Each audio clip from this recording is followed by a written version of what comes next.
Good morning, good afternoon, and good evening, everyone. I'd like to thank everyone for coming and to welcome everybody to the second day of this conversation, A Century of Eugenics on Our Borders, the centennial of the Johnson-Reed Act and the U.S. Border Patrol. My name is Lisa E. Kamoto. I'm on the faculty at the School of Law at University of California, Davis. I'll be chairing this morning's panel, our first panel for today. The panel is entitled, and I think it pretty much describes what we're going to talk about, Population Bomb, the Great Replacement Theory, and Pronatalism. I'll be introducing each of our panelists in turn just before they speak. In the meantime, feel free to submit any of your questions or comments using the Q&A function at the bottom of the Zoom screen. All right, just so we have plenty of time for our speakers, I'm just going to launch into the first discussion. Our first speaker is Emily Merchant. Sorry, I'm getting to my introduction here. Emily Merchant is an associate professor of science and technology studies at UC Davis, where she teaches courses on gender and science, health and medical technologies, and the analysis and visualization of quantitative and textual data. She's the author of Building the Population Bomb, published in Oxford University Press, which received the Merle Curti Intellectual History Award from the Organization of American Historians and the Otis Dudley Duncan Book Award from the American Sociological Association. She's also the co-editor of a forthcoming volume, DNA, Race, and Reproduction, which will be coming out through the University of California Press next year. The title of her presentation is The Longish History of the Population Bomb. So thank you, Lisa, for the introduction. Thank you, Benedict, for organizing this fantastic event and for inviting me to be here. My role on this panel is to provide some historical background and context for the presentations by my fantastic colleagues. So I'm going to start with 19th century population thought, but I promise it won't be boring. In the United States and Western Europe, the two dominant approaches to human population in the 19th century were somewhat in tension with one another. Perhaps the better-known theory is Malthusianism, named for the Reverend Thomas Robert Malthus, who published the first edition of his essay on population in 1798. Malthus contended that all human misfortune was caused by the pressure of population growth on limited subsistence resources. He made this claim against the backdrop of an older theory of population associated with the mercantilist approach to statecraft. This theory held that population growth was a sign of good government and the primary source of economic dynamism and geopolitical strength. 19th century policymakers managed the tension between Malthusianism and mercantilism by promoting population growth in the aggregate while attributing poverty to the supposedly profligate sexuality of poor people. Influenced by Malthus, the UK reformed its poor law in 1834, requiring destitute people to enter workhouses in order to receive assistance, a measure that aimed to discourage marriage and childbearing among the poor. The compromise between mercantilism and Malthusianism favored population growth, as long as it was driven by families who could support themselves. By the end of the 19th century, policymakers and scientists had begun to describe their population aspirations as the simultaneous optimization of quantity, population numbers, and quality, the socioeconomic composition of the population. Population quality was another term for eugenics, which was introduced by Francis Galton in the latter third of the century and attributed socioeconomic status to biological heredity. The optimization problem was thus one of getting wealthier people to have more children and poorer people to have fewer while promoting overall growth. In the United States, socioeconomic status was tightly correlated with race and national origin, especially toward the end of the 19th century as immigration from Southern and Eastern Europe increased. Few Americans took the problem of optimizing population quantity and quality more seriously than the nativist Francis Amasa Walker, who was president of MIT and superintendent of the 1870 and 1880 censuses. Using a word that would eerily foreshadow today's Great Replacement theory, Walker hypothesized that immigrants were displacing native-born white Americans by driving down their birth rates. He speculated that with fewer immigrants, native-born white Americans would have more babies, so overall population quantity would be the same, but population quality would be higher. For Walker, it was simply a given that native-born white Americans were more valuable than immigrants. He therefore inveighed against immigration on the grounds that it decreased population quality without increasing population quantity. Between the world wars, debates over immigration restrictions split the nascent field of population science in the United States. Supporters of immigration restriction embraced Malthusianism, warning that the population of the United States was nearing the maximum number its territory could support. Working from the same data, opponents of immigration restriction embraced mercantilism, warning that without ongoing immigration, the United States' low birth rates would put the country at a geopolitical and economic disadvantage relative to the faster-growing countries of Eastern Europe and East Asia. The Malthusians were primarily natural scientists and older social scientists. For them, the population problem referred to imminent overpopulation. These scientists were aligned with what Dan Kevles has termed mainline eugenics, which is what people typically think of when they hear the word eugenics today. The mercantilists were primarily statisticians and younger social scientists. For them, the population problem referred to imminent population decline. These scientists were aligned with what Dan Kevles has termed reform eugenics, which disavowed the intra-European racism that underpinned the quotas set by the 1924 Johnson-Reed Act. It was this latter group that in the 1930s would come to be known as demographers. After World War II, demographers replaced mercantilism with a new population theory known as demographic transition. Demographic transition was a corollary of modernization theory. It held that as societies underwent the supposedly universal and linear process of modernization, mortality rates would fall due to improved sanitation and food supply, spurring rapid population growth. This growth would slow down and eventually stop altogether as modern social institutions reduced the importance of the family, which would lead couples to have fewer children. According to demographic transition theory, population growth was not a problem as long as it occurred in the context of modernization. Yet for many Americans, particularly businessmen and diplomats, overseas population growth appeared as an enormous economic and geopolitical threat, especially after the beginning of the Cold War. These businessmen and diplomats were closely aligned with the philanthropies that funded demography, such as the Rockefeller Foundation and later the Ford Foundation. Demographers soon began to support the population control aims of their funders. They warned heads of newly decolonizing states that rapid population growth could prevent economic development, and they focused their research on reducing birth rates in Africa, Asia, and Latin America. Demography began to move away from its emphasis on overseas population control after the 1974 UN World Population Conference, where intellectuals and heads of state from countries in Africa, Asia, and Latin America rejected family planning as a form of development assistance, instead calling for the implementation of the new international economic order adopted by the UN General Assembly earlier that year. Yet economists, some of whom are demographers and some of whom are not, have continued to promote efforts to manipulate economies through population growth rates. In poorer countries, they've called for lower birth rates in order to produce a so-called demographic dividend, a period of rapid economic growth that's expected to occur when falling birth rates produce a bulge in the age distribution among working adults.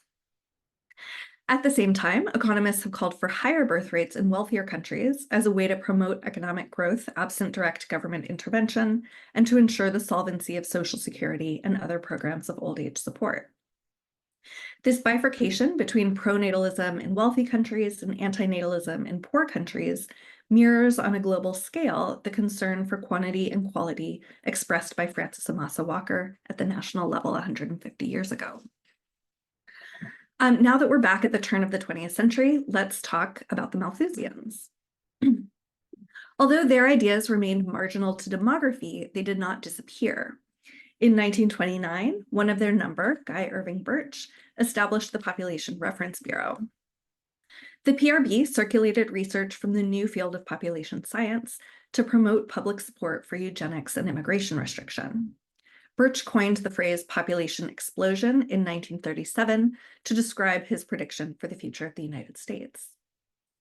He dismissed demographers' concerns about imminent population decline as a conspiracy to discredit immigration restriction by, as he called them, small fry academics led by foreign-born scientists. After World War II, Birch published Human Breeding and Survival: Population Roads to Peace or War. This book aimed to restore the respectability of eugenics in the wake of the Holocaust. It claimed that the world had already exceeded its human capacity and called on the United States to use the new United Nations to suppress population growth globally, with a focus on poor people and people of color. The picture of an overcrowded globe, which looked like a Christmas tree ornament on the cover of Birch's book, turned into the first image of the now well-known population bomb on the cover of a pamphlet by the same name, issued in 1954 by Birch's friend and PRB board member Hugh Moore. Moore collected Birch's eugenic concerns about population growth, together with the environmental concerns expressed in 1948 by William Vogt and Fairfield Osborn, and updated these ideas for the Cold War, warning of imminent nuclear conflict if global population growth could not be contained. The biologist Paul Ehrlich brought the same ideas to a new generation in 1968 with his own population bomb, in which he argued that the only way to prevent nuclear war was to allow the populations of supposedly overpopulated countries to starve to death. The demographers had limited their population control efforts to the global south and contended that the United States and other wealthy countries were not in danger of overpopulation. In contrast, the Malthusians presented the United States as already overpopulated in an effort to justify limiting immigration in the wake of the 1965 Hart-Celler Act, which repealed many of the restrictions imposed in 1924. Today, environmentalists tell us that we need fewer people on the planet, while economists tell us that we need more. Both narratives are wrong and dangerous. They're wrong because there's no ideal number of people or ideal rate of population growth. Expert estimates vary widely from many fewer than we have now to many more. Over the past 200 years, scientists' claims about the need to reduce or increase population size or growth rates have run far ahead of the empirical evidence.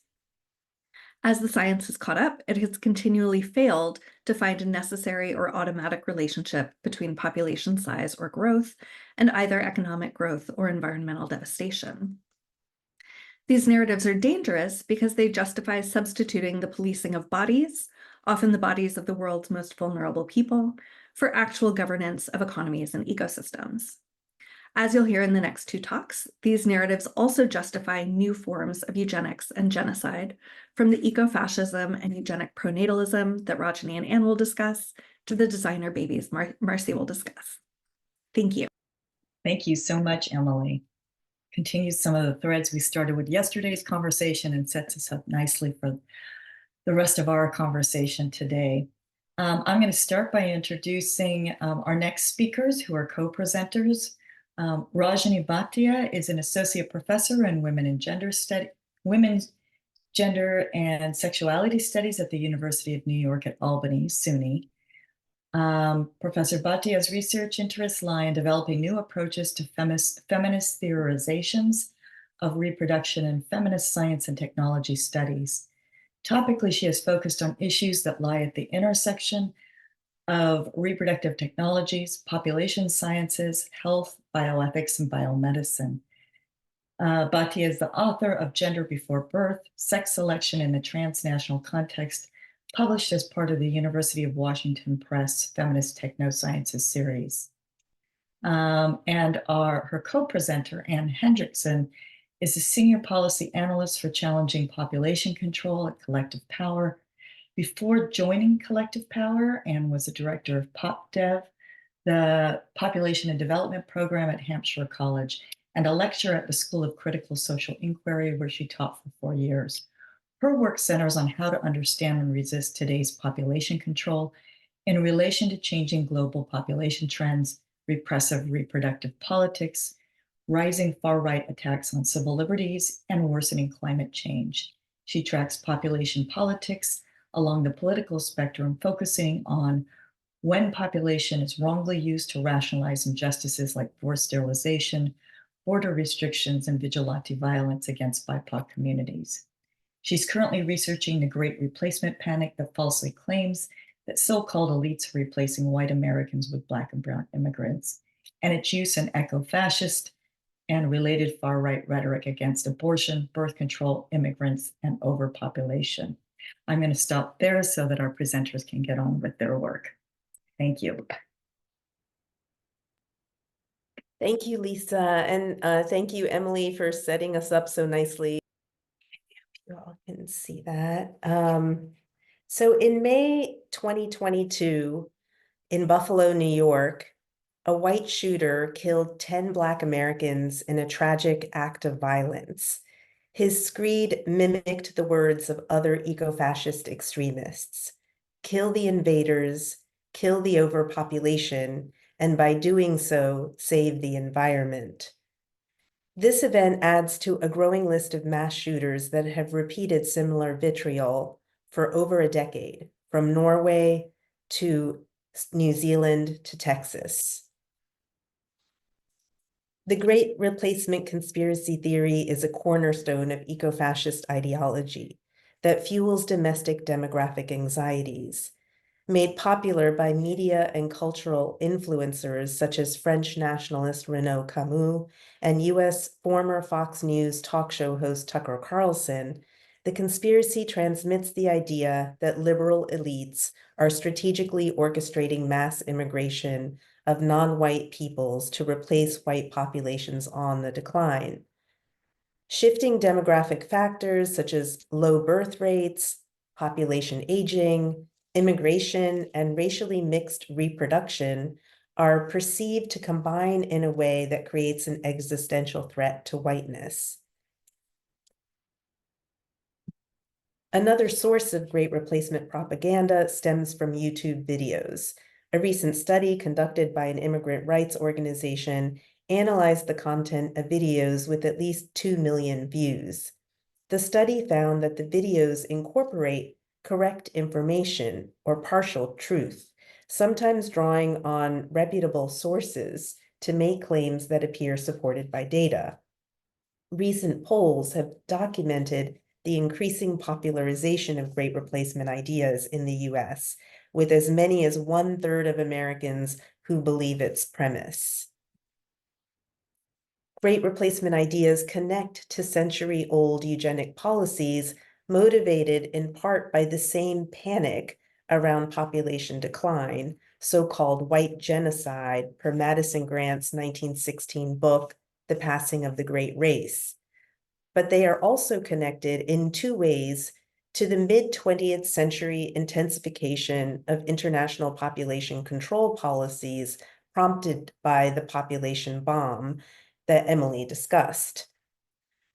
First, the visuals and rhetoric of the global overpopulation crisis played on some of the same fears as it produced images of illiterate, poor, dark-skinned masses breeding indiscriminately to the point where they would spill beyond their country's borders.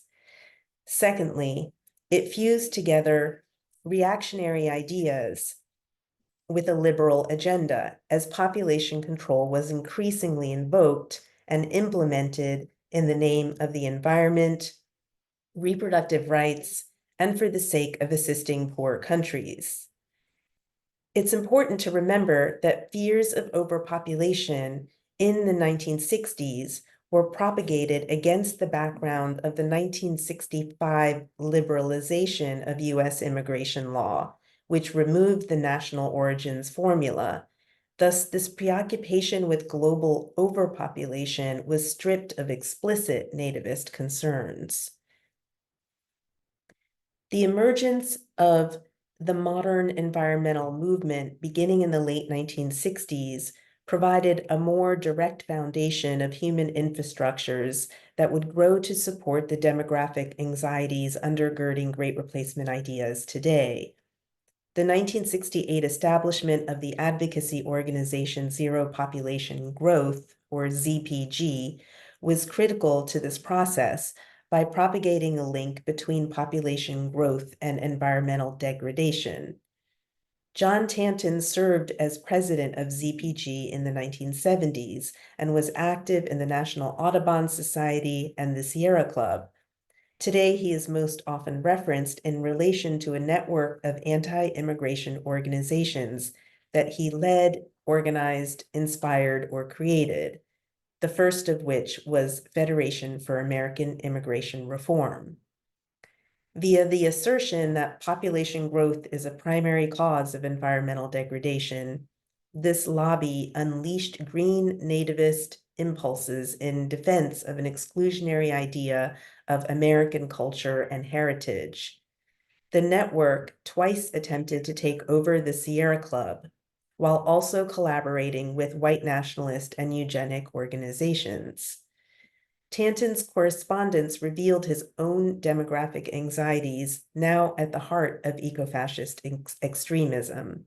As he wrote in a letter to Garrett Hardin in 1993, I've come to the point of view that for European American society and culture to persist requires a European American majority, and a clear one at that. The Obama presidency in 2008 ushered in a popular discourse announcing the advent of a post-racial multicultural age. American Studies scholar Hua Xu wrote about it in an early 2009 article in The Atlantic. He just draws on a US Census Bureau report to describe a demographic tipping point occurring by 2042, where multiple minorities, if counted together, would become a new majority.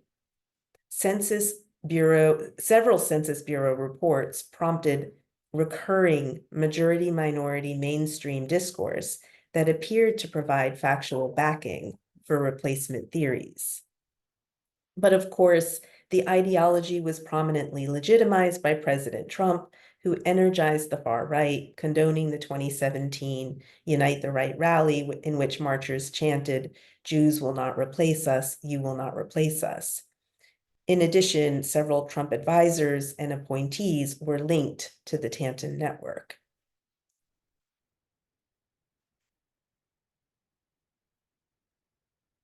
In this collection of images, I've placed Tucker Carlson's reading of new US Census data announcing the faster than anticipated so-called white decline alongside images featuring the same news from the liberal Brookings Institute think tank, featuring stories by demographer William Fry.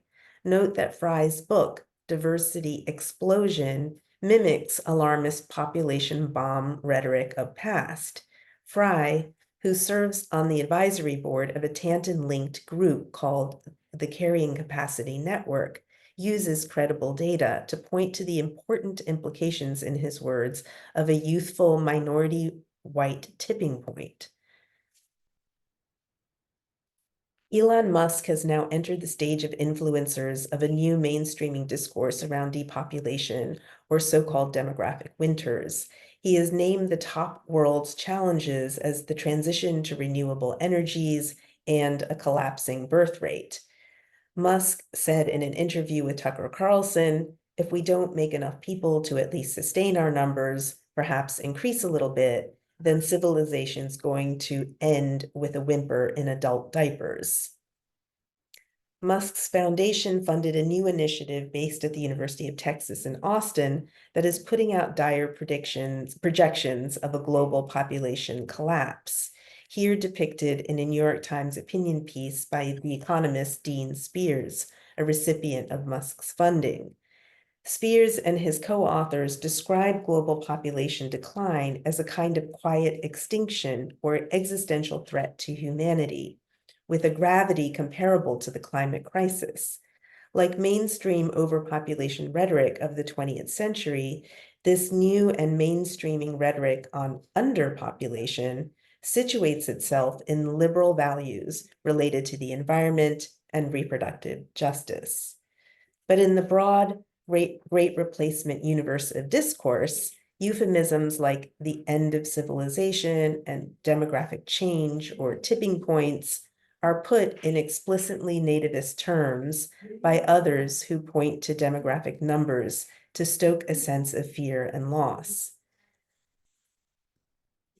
Musk is only the most visible face of what is being described as a movement amongst the tech elite who are espousing pronatalism as a new philosophy and praxis to address population decline. Simone and Malcolm Collins, US-American entrepreneurs who started pronatalist.org with $500,000 from Estonian tech billionaire Jan Tallinn, preach a new kind of pronatalism, which they tie to pragmatism, rationalism, and effective altruism. The Natal Conference, which took place on December 1st of 2023, sought to build coalition between libertarian techies and conservative trads to strengthen the pronatalist agenda that is peddling fear of falling total fertility rates.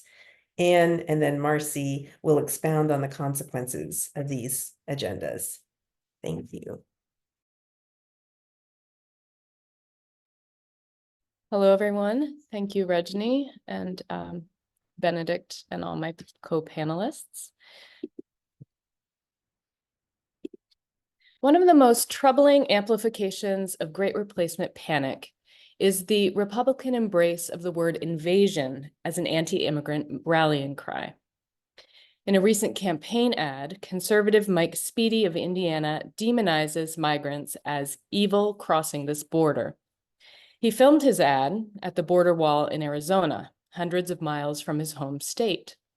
If elected to Congress, he promises to, quote, send troops to stop this invasion and secure our southern border once and for all, end quote.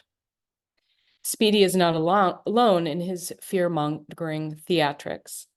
The word invasion has been featured in 27 Republican TV ads this year so far, up from 4 uses between 2018 and 2020. Republicans are warning of an immigrant invasion in congressional debates and have introduced it in proposed legislation. Likewise, Trump uses the term invasion as part of his escalated attacks on migrants.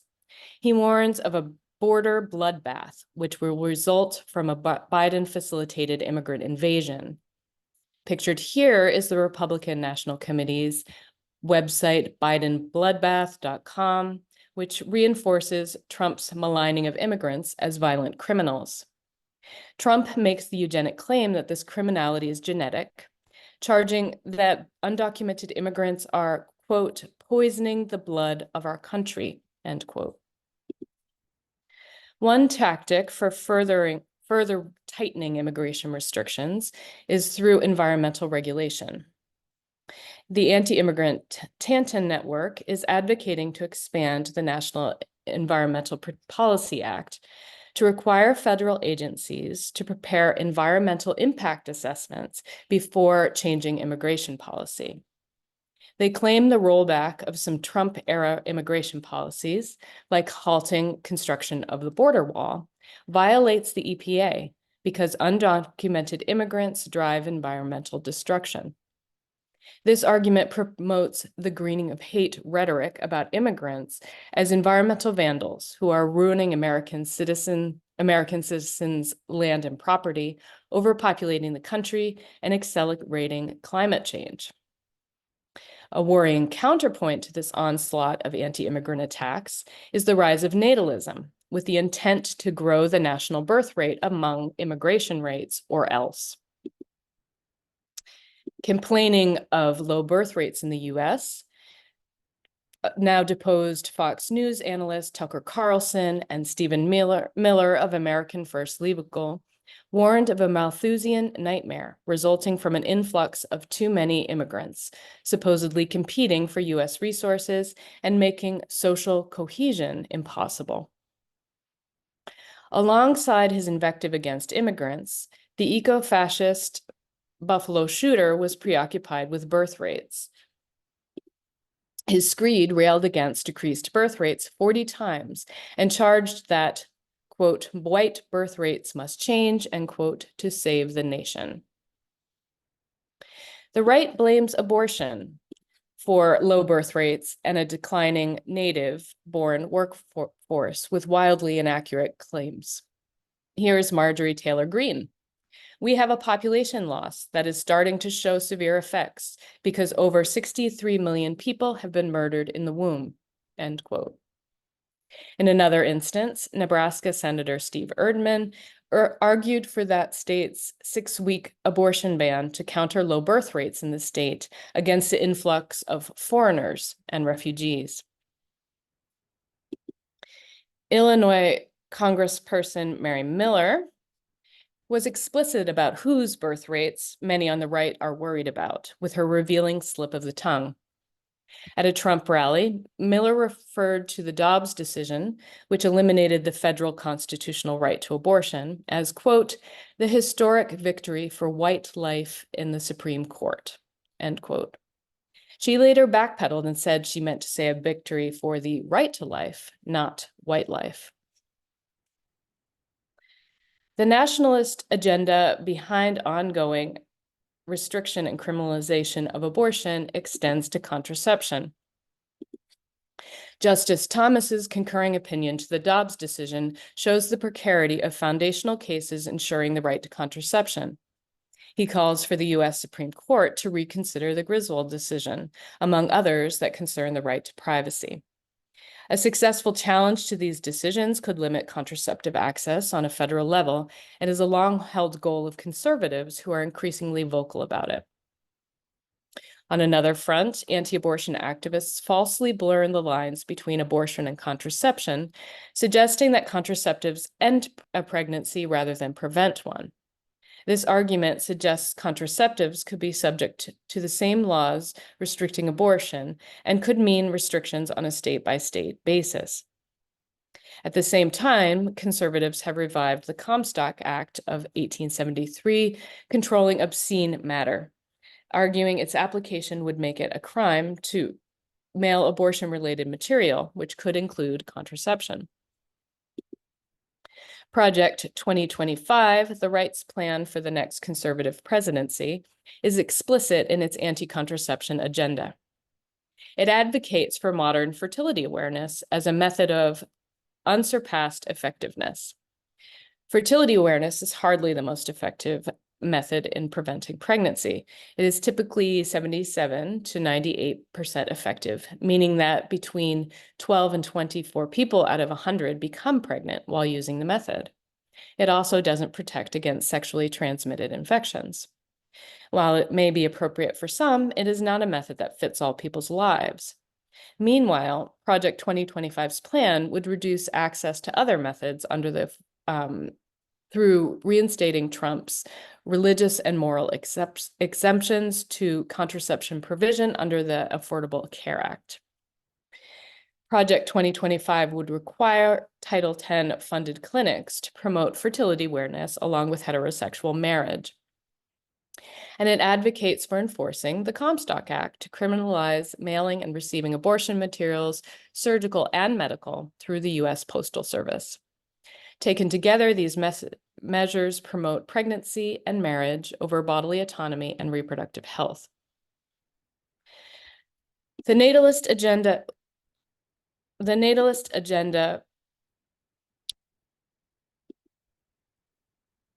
includes increased surveillance and criminalization of pregnancy. Earlier this month, on Mother's Day, Senator Katie Britt of Alabama introduced the MOMS Act, and MOMS stands for More Opportunities for Moms to Succeed, along with Marco Rubio and Kevin Cramer. The Anti-Abortion Act includes establishment of a database of resources, pregnancy.gov, which some Democrats call a registry, which could be used for pregnancy surveillance. The act also aims to grow the so-called native U.S. population. Britt's press release states, this comes at an important moment. The number of U.S. birth rates in 2023 was the lowest since 1979, according to provisional CDC data, and the total fertility rate in America hit an all-time low last year, end quote. In sum, great replacement panic and demographic anxieties about the changing face of the U.S. population have converged with strategies to engineer the composition of the national population.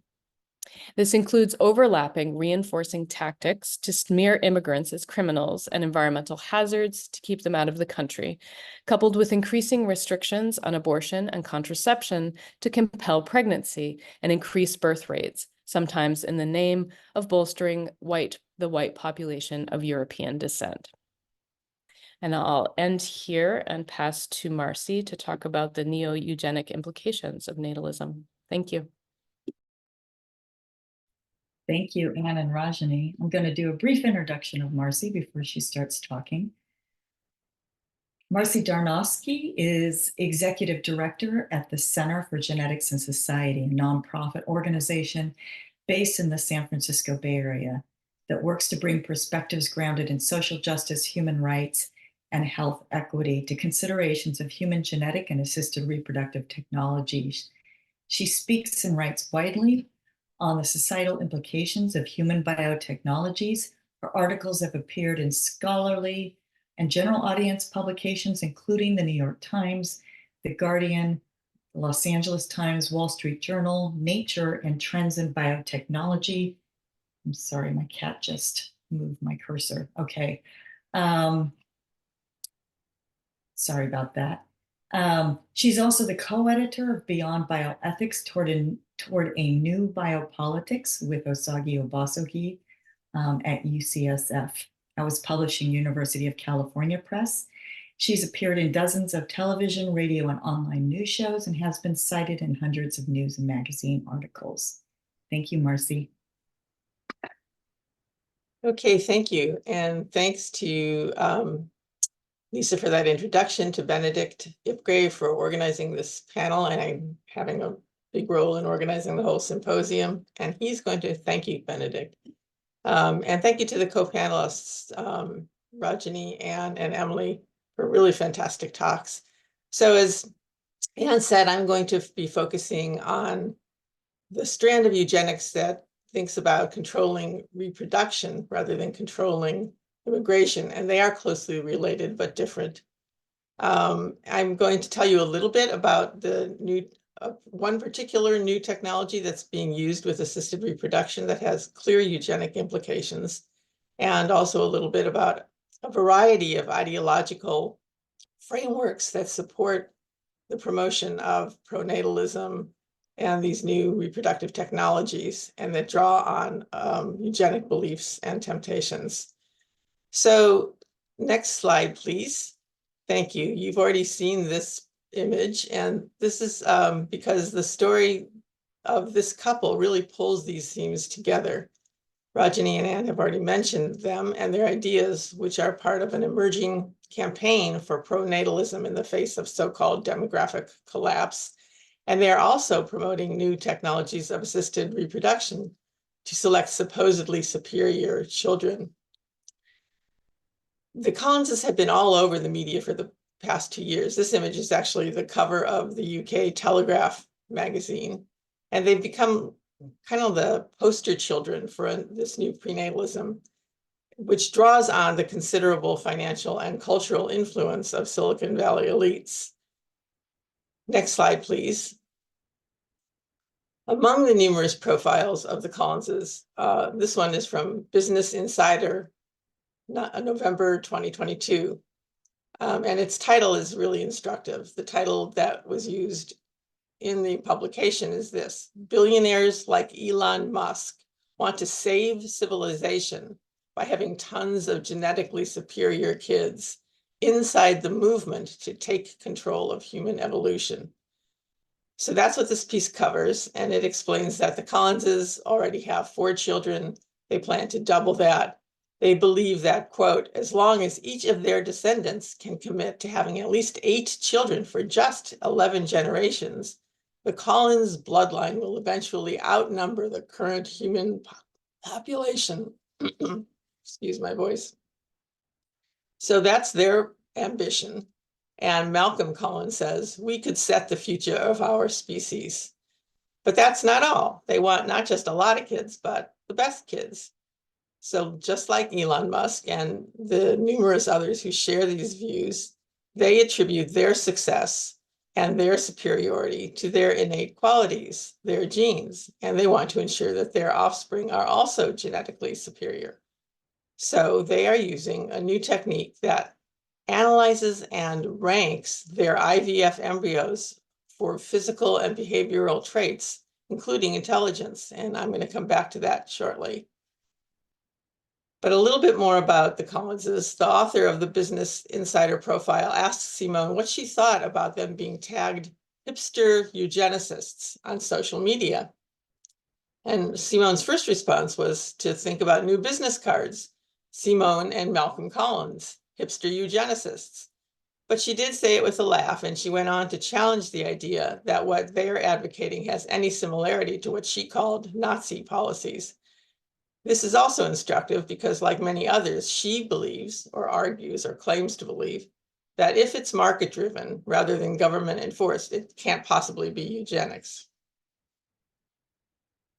So the Collinses are on this mission, and they're doing a lot to achieve it. They've written several books. They've keynoted that pronatalist conference held last December in Austin that you already heard about. They've founded several businesses and organizations, including pronatalist.org. They've worked with very closely and been funded by Silicon Valley bigwigs, including Peter Thiel, who many of you will have heard of. And Simone is currently running for a seat in the Pennsylvania House of Representatives as a Republican. This kind of pronatalism and support for new reproductive genetic technologies is being increasingly promoted and financed by Silicon Valley billionaires, including Elon Musk, including OpenAI CEO Sam Altman, Skype co-founder Jan Tallinn, and others. And these enthusiasms are also being increasingly voiced by MAGA figures, including J.D. Vance, who's been very explicit about it. Okay, I'm going to shift gears in the few minutes that I have left and just say a few words about this pick the smartest embryo technique, and then share a few thoughts about the very tangled variety of political ideologies that are supporting new strains of eugenics. Okay, the embryo selection technique that the Collinses used is commercially available right now in the United States. Next slide, please, Benedict. There are two startups, Genomic Prediction and Orchid Health, which the images that you see are from their website. These two startups are pioneering the commercialization of what's called polygenic embryo selection, which means that they analyze a batch of IVF embryos using risk scores that are derived from proprietary algorithms applied to genome-wide association studies. So with all this, they rank the embryos according to their propensity to develop an array of health conditions and behavioral traits. And then this is supposed to allow their clients to choose which embryo or embryos to use to establish a pregnancy. Now, these two companies aren't currently offering to score embryos for IQ or educational attainment, as the current term of art has it. But there are companies that allow you to upload the data that these companies provide and to supposedly select the ones that will achieve the most educational attainment. You won't be surprised to hear that the science behind polygenic risk scores for embryos is contested, if not downright dubious. For one thing, as the European Society of Human Genetics, a professional mainstream scientific organization, points out, quote, it would take many years to obtain reliable results, given that one might have to wait decades for people to develop, for example, early onset Alzheimer's. And then using the technique to select for a trait like educational attainment or IQ is far, far sketchier. But I think if we look at the history of eugenics and many other histories, we know that unproven scientific ideas can have huge real-world consequences. Using embryo selection, or if it were permitted, using CRISPR gene editing to achieve so-called better babies might be biologically dubious or biologically nonsense, but it's likely to be commercially irresistible for the assisted reproduction sector, which is notoriously underregulated in the United States. These services, were they to be marketed, would open potentially vast new markets of people who are not infertile medically or socially, but who are able and willing to invest in the so-called best offspring. And once those investments are made, parents and others would likely behave as if the resulting children, carefully and expensively selected at the embryo stage, were in fact biologically superior. 25 years ago, Richard Hayes, the co-founder of the Center for Genetics and Society, my organization, coined the term techno-eugenics to describe this prospect. And it's all too easy to see techno-eugenics taking off and worsening our already obscene levels of inequity and discrimination. Okay, just a few words about the ideologies behind all this. It's not new that techno-elites have grandiose ideas about saving humanity through technology. This has been true for the past several decades at least. And one belief system, as an example, that's garnered a following, that is, they call transhumanism, advocates using technology to not just enhance human beings, but supersede humanity altogether. A couple of years ago, the scholars Emil Torres and Timnit Gebru have coined the acronym TESCREAL. Next slide, please. TESCREAL is an acronym, and each letter refers to a separate ideological framework. Torres and Gebru call TESCREAL a bundle of ideologies, and they note that eugenics is a through line that links them.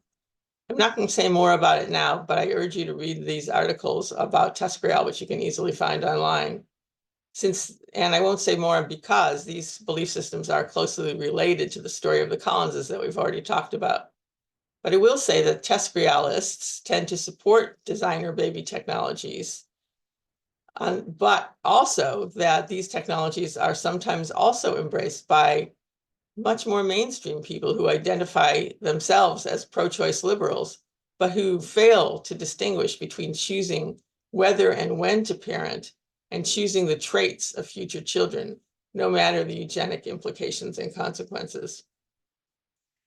So that's on the sort of liberal, progressive, high-tech end of things, and these are not so separate, but I want to very briefly flag several disturbing varieties of eugenics that are emerging on the right.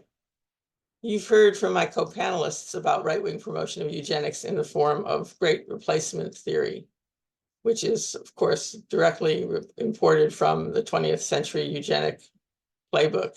And there are many, many, many similar examples of racist, nativist, crude eugenics on the right. Trump claiming that immigrants are poisoning the blood of our country and lauding his own and his superiors' good genes, and the Buffalo mass shooter, whose screed you already heard about, which includes citations to many studies of race and genetics. So that's one strand, and they blur together, but I think there's a separate strand on the right that you might call soft eugenics, which is a version of pronatalism that is moving into the mainstream. And just last month, there was a Washington Post op-ed by a senior fellow at the American Enterprise Institute who couched his piece as a call for family-friendly policies. But it was so clearly pro-eugenics that it was widely derided on social media. And that is so much so that it prompted the author to write a very defensive follow-up that he titled, "Is it creepy or eugenics to admit that babies are good?" A third strand on the right are those that are wielding eugenics as an accusation against liberals and progressives. So perhaps the most well-known example is Supreme Court Justice Clarence Thomas, who considers abortion to be a tool of eugenic manipulation, and who wrote more than a dozen pages about eugenics in his opinion on a 2019 Indiana abortion case. And there are literally countless other examples of right-wingers who decry the evils of eugenics and then immediately blame that evil on past and current progressives and liberals. So in the 20th century, eugenics was widely popular. I think everyone here knows that, and that it found strong support across the political spectrum. And the current moment of resurgent eugenics seems similar in that regard. But we also seem to be in a moment of very intense volatility about eugenics, ideological volatility, especially on the right, with a lot of policy commitments and ideological specifics still unsettled. And I'm really looking forward to discussing all of this and all the other wonderful material that my co-panelists presented. Thank you. Thank you so much, Marcy. Great, thank you. I invite everyone who's participating in this conference today to submit your comments and questions through the Q&A. And in the meantime, I'm going to ask one question before I turn to those. Marcy pointed out that Rich Hayes coined the term techno-eugenics, and I think each of your presentations, and certainly some of the presentations yesterday as well, sort of showed that eugenics to some extent has always been techno. Various forms of knowledge production, technology, sort of framed in the so-called knowledges, right, of science and technologies have been used. Emily, I think in particular, talked about the role of professionals, demographers, right, Malthusians. We talked about the techno-elites here in the 21st century. I was wondering if any of you wanted to comment on the role of those forms of, in a sense, the creation of knowledge in order to perpetuate techno-scientific knowledge, to perpetuate eugenic ideology.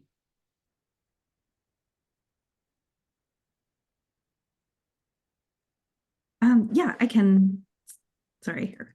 Okay, I can step in on that. Yeah, so eugenics has always been deeply connected to science. So Francis Galton, who invented the term eugenics, he really considered himself a scientist and developed all kinds of scientific rationales for eugenics that have continued into the present. And some of the earliest, technologies of eugenics were intelligence tests. So that the original idea of IQ tests in the United States, so they were actually first created in France for different purposes. And then when they were imported to the United States, the psychologists who developed them here, Henry Herbert Goddard and Lewis Madison Terman, really saw intelligence tests as kind of a way to identify genetic superiority. So a person's IQ was considered a proxy for their kind of genetic quality and their breeding quality for eugenic purposes. And then we see that basically continue today, but now the test is a genome-wide association study of the type that Marcy was talking about. Thanks. And Marcy, did you want to add to that?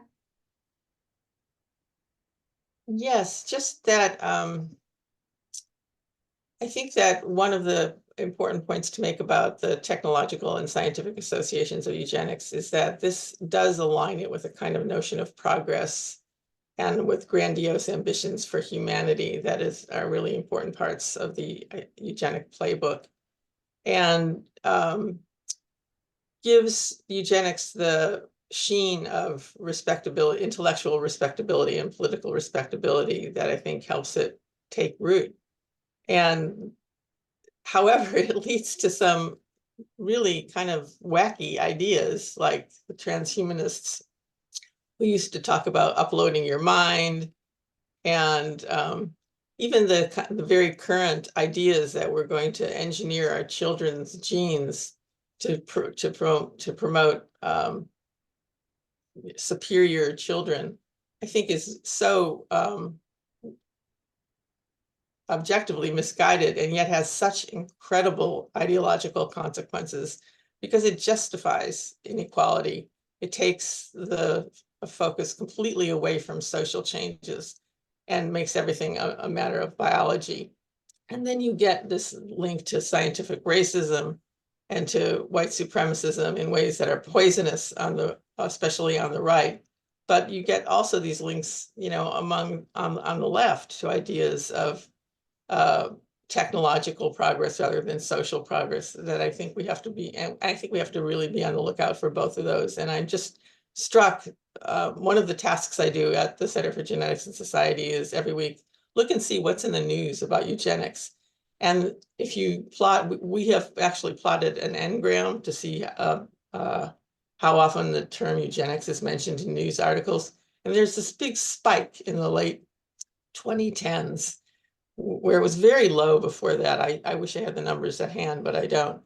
and it goes way up. And I think that it follows the normalization of inequality in its drastic levels that we see now, and it follows the normalization of racism and bigotry that we're seeing with the MAGA Republicans. So, you know, I guess I'm just talking about the relevance and also the flexibility of eugenics to our current political moment. Thank you. We have a number of questions in the Q&A. I'm going to read the questions out loud.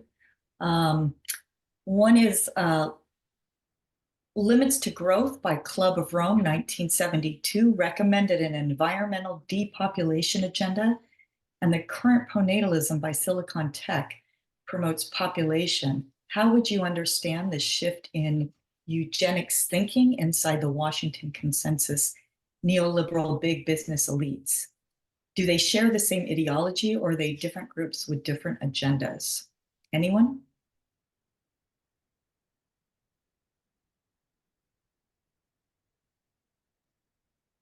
I can briefly speak to that. So in 1972, the birth rate in the United States was still somewhat above replacement. And so, you know, I think that the idea was that promoting population control, particularly in the global South, would shift that balance from births in the global South to births in the global North without doing anything about birth rates in the global North, because they were still above replacement. Now, 50 years later, birth rates in the global North in many countries are below replacement. And so there's the shift from kind of a replacement level fertility in the global North to a below replacement fertility in the global North. So I think that's one thing. But also that, you know, through the work of, you know, a lot of critics of population control has become in many ways discredited. And so I think this kind of pronatalist approach to eugenics is a way to kind of get around those critiques of population control as well. Thank you. Anybody else on that? Okay. Yeah, I would. Sorry, I'm slow to the draw. I would echo Emily's remarks, and I think that what's happening in the U.S. in terms of the pronatalist conversation is very typical of a larger geopolitical conversation about population, which is very much around interpreting current trends, but I think what we're seeing is a strong neo-Malthusianism in international development and international family planning that aims to curb much in the limits to growth tradition, aims to curb fertility rates in the service of climate change mitigation and adaptation, which is very different from a lot of aging nations' pronatal national policies. So there's many countries like ours, and or Germany is a really beautiful example, using the work of Susanna Schultz. You know, the German government has pronatal policies for middle-class Germans, while it's also anti-immigrant and promoting long-acting reversible contraceptives in their international family planning programs. So I think the picture is very much related to changing demographic realities, but also to the different practices within sectors, because I think international development is still in full embrace of population control, albeit in the name of empowerment and economic growth and environmental sustainability. Thank you. Next question. Many on the right today seek to discredit modern progressives by noting correctly that many progressives of the early 20th century supported eugenics. How do these new conservative eugenics advocates position themselves in relation to early 20th century progressives?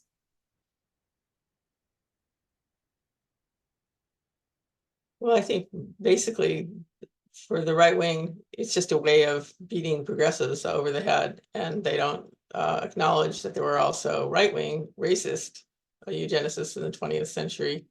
They just say eugenics bad, progressives bad. That's it. Simple. Anyone else? All right. We also have a question. Are there local or state-based efforts to limit or prescribe eugenics policies, especially the test creolist fantasies, similar to the way that some states have strongly encoded rights to abortion and procreative health policies? I could say a word about that too. Thanks for that question, Chris. I'm not aware of any local or state-based efforts, but I will say that on the global front, the technology of inheritable genome modification, or CRISPR baby technology, or designer baby technology, that is actually prohibited in more than 70 countries worldwide, and it is permitted explicitly nowhere, which is not which is an incredible policy, widespread policy agreement, which you wouldn't know existed if you paid attention just to the conversations that scientists are having among themselves about whether heritable genome editing should go forward. They seem to assume that, you know, it's a blank policy slate, but in fact, some colleagues and I undertook this global policy survey to document that most of the world has agreed that it's a terrible idea, and many of those national level laws are on the books because of worries about eugenics. But as for local or state-based efforts to limit or prescribe pes crealis fantasies, wouldn't that be interesting? Yeah, and I can add to that as well. So the test-creolist fantasies that are actually being implemented right now are being implemented not through embryo editing, but through embryo selection. Mhm. And part of this, so what you can do right now is, if you're going through IVF, you can, as Marcy showed, have your embryo's polygenic scores calculated for various illnesses, and then also, as Marcy said, for educational attainment. What part of the test creolist, but you're still limited to the embryos that you can produce in your IVF cycle. Part of the test creolist fantasy is to be able to create sperm and egg cells from stem cells. And so in that case, you wouldn't be limited to whatever eggs you could harvest in an IVF cycle. You'd have millions potentially of eggs and sperm to choose from, and millions of embryos to choose from, in which case you're more likely to get out on the long tail of high intelligence.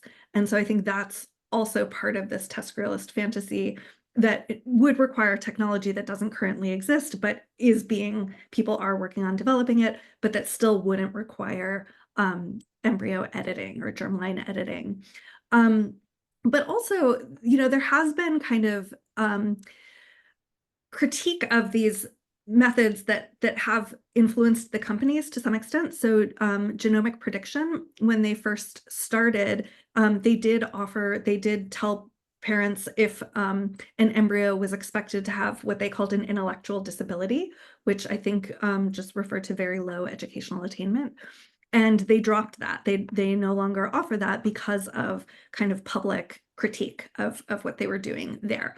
But I also think that media stories about Simone and Malcolm Collins, and even, you know, kind of surveys that are being done about people's willingness to use embryo selection to increase their kids' educational attainment, I think in some ways those are working to create a market so that it can be commercialized. Because right now you can do it yourself, but it's not, as Marcy said, it's not commercially available. But I think that even just this publicity is in some way working to create a market for it. Thank you so much for bringing that up, Emily. And 2 quick points about that idea of lab-created gametes, or as it's called, in vitro gametogenesis, or IVG. One is that this is being talked about and promoted in the press as a way for LGBTQ plus families to have children who don't have anybody else's genes. So it's very much being framed that way to make it acceptable to people who support gay rights and gay family formation. And the other thing to mention really quickly is that it's being funded by Silicon Valley elites, by the very ones we've talked about. Yeah, tracing the money is always an important part of the work that all of us do here. I'm going to throw out the last question. We're actually at time, but maybe it's directed at Marcy. Maybe Marcy, you could either make a quick comment and type a response here, but I think it's a good note to end on about how some of these issues hit the ground. Comment and question is, thank you, excellent presentations. I would like to ask Marcy something that is troubling my research group. How to frame or debate with scholars researching the feminist approach on the autonomy of mothers in abortions for Down syndrome pregnancies, arguing that these are burden unworthy babies. Down syndrome activists strongly oppose this perspective and they fight for the rights to these lives. Quick comment. Yeah, really quickly, this has been Yeah. a long-standing tension between disability rights and justice advocates and reproductive rights and justice advocates. And I think there's been a lot of work to navigate that tension. And I think at this point, most disability rights folks are very open about when they are supportive of abortion rights, which many and maybe most are. And what they say is people need to have accurate information about having a child with Down syndrome or any other disability. And that disability is not necessarily a burden. It's a complicated issue, but it's important not to make assumptions about what a person with disability's life and happiness will be, and what a family that has a child with a disability will be. And I think this is an example of why we really need to involve all of our social justice sectors in these conversations about eugenics and in policymaking that bears on immigration, that bears on abortion rights, of course, and bears even on the questions like the ones that Center for Genetics and Society deals with about heritable genome editing that are typically debated by scientists and professional bioethicists, but that need social justice voices to inform them and to be good decisions. Thank you. That's a great last comment for our panel today. I think we have a short break before the next panel begins. Thank you, everyone.